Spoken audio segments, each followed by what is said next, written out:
Jason was tired of being single. He was tired of his mum asking, "When are you going to settle down?"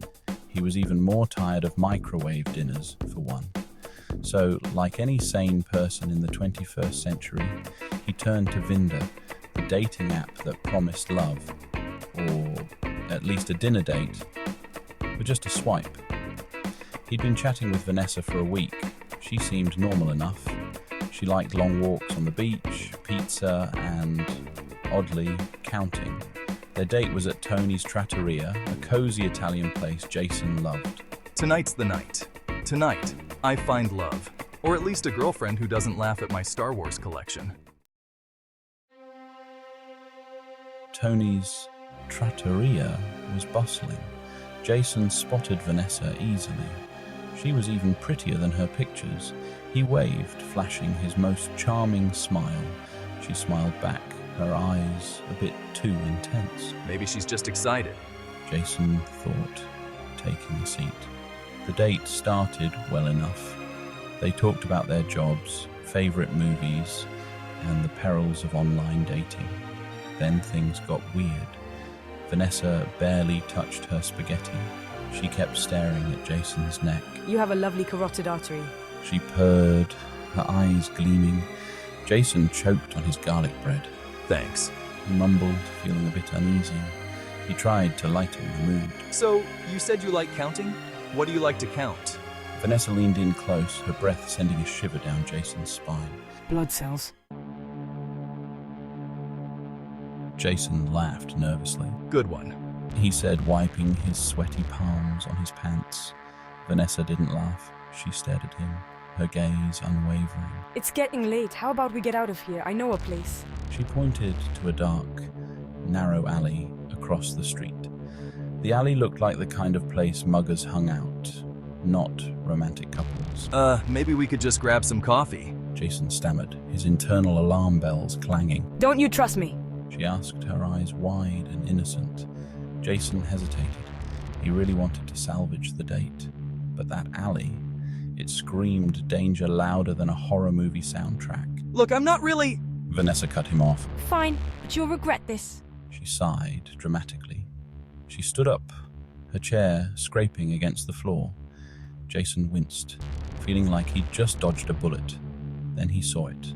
Vanessa's reflection in the window. Her teeth were sharp, like really sharp.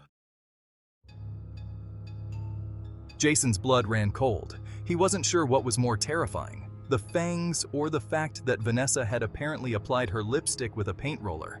It was like a scene from a bad horror movie, only this was his life, and it was unfolding at Tony's Trattoria, where they put pineapple on the pizza. You're A vampire, Vanessa finished, rolling her eyes. It's not that big of a deal. I mean, it's not like I sparkle or anything. Jason wasn't sure what to say. He'd never met a vampire before.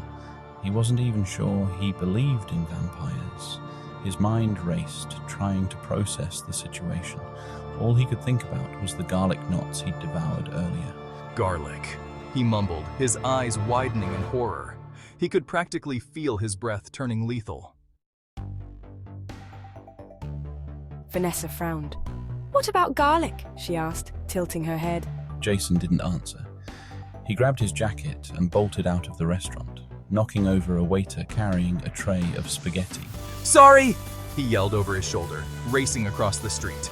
He didn't stop running until he reached a fruit stand on the corner. He skidded to a halt, panting, his heart pounding in his chest. Garlic, the vendor asked, holding up a bowl. Jason nodded frantically. The whole thing. He grabbed the garlic bowl and rubbed it all over himself like it was a bar of soap. He knew it was crazy, but he figured a vampire wouldn't want anything to do with someone who smelled like a walking garlic knot. He glanced back at Tony's Trattoria. Vanessa was standing in the doorway watching him. She smiled sadly and waved. Then she turned and disappeared into the night. Jason stood there for a moment, catching his breath. He couldn't believe what had just happened. He'd gone on a date with a vampire and survived. He chuckled to himself. Just another night in the city, he muttered, wiping garlic residue on his sleeve. He pulled out his phone and deleted his Vinder profile. Maybe online dating wasn't for him after all. His phone buzzed. It was a message from an unknown number. "Hey, it's Vanessa," it read. "Sorry about the whole vampire thing. I should have warned you. Dinner next week? I promise to lay off the blood puns. And the garlic. Mostly." Jason laughed. Maybe he'd give Vinder one more shot. After all, how many people could say they'd been asked out on a second date by a vampire?